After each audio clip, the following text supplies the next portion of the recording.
J'ai pas été au mariage de ma sœur jumelle. Ma sœur jumelle, Lina, et moi, on était genre collés comme deux gouttes d'eau. Toujours ensemble, les mêmes fringues, les mêmes délires. On finissait les phrases de l'autre, c'était chelou mais marrant. Puis au lycée, tout a changé. Lina s'est mise à me jalouser pour tout et n'importe quoi. Quand j'ai rejoint l'équipe de foot, elle a lâché la sienne. J'ai été accepté à la fac. Direct, elle veut y aller aussi, alors qu'elle parlait depuis toujours de rester en ville. On dirait qu'elle supportait pas que j'aie des trucs à moi. Le pire, c'est comment nos parents ont géré. À chaque fois que je disais qu'elle copiait tout, ils me sortaient, les sœurs doivent se soutenir. Mais jamais ils disaient rien quand elle supprimait mes dossiers d'inscription par erreur ou jetait mes lettres d'acceptation à la poubelle parce que ça avait l'air de la pub. Le gros clash, c'était à cause d'un gars, Sam. On était ensemble depuis un moment. Et là, Lina commence à lui tourner autour. Elle traînait exprès à la maison quand il venait, mettait mes fringues, riait comme une hyène à ses blagues, ultra gênant. On a rompu juste après le bac. Et j'ai compris pourquoi. Lina écrivait à Sam depuis mon téléphone. Des messages genre, je le trouve chiant, je sors avec lui par pitié. Elle effaçait ses réponses pour pas que je vois. Quand j'ai capté le truc, il voulait même plus m'écouter. Là, j'ai dit stop. J'ai déménagé à 3 heures de là pour mes études, et j'ai presque plus parlé à Lina, sauf aux fêtes de famille. J'ai rencontré des vrais potes qui m'aimaient pour moi. J'ai aussi rencontré mon copain, Yanis. Et pour une fois, j'étais tranquille, sans compétition bizarre. 4 ans plus tard,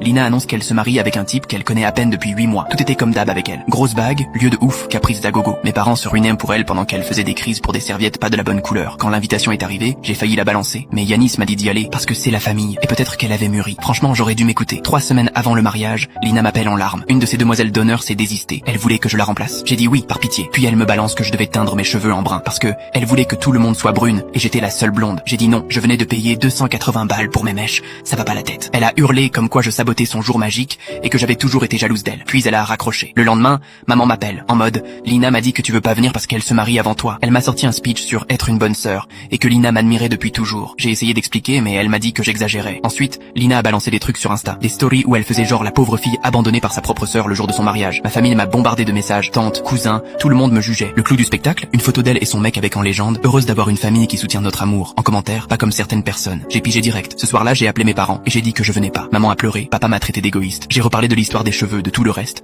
mais pour eux, je faisais une fixette. Le mariage, c'était samedi dernier. J'ai éteint mon téléphone et je suis allé faire une rando avec Yanis. Le dimanche, j'ai rallumé 47 appels manqués, une centaine de messages. Apparemment, Lina a pété un câble pendant la fête parce que j'étais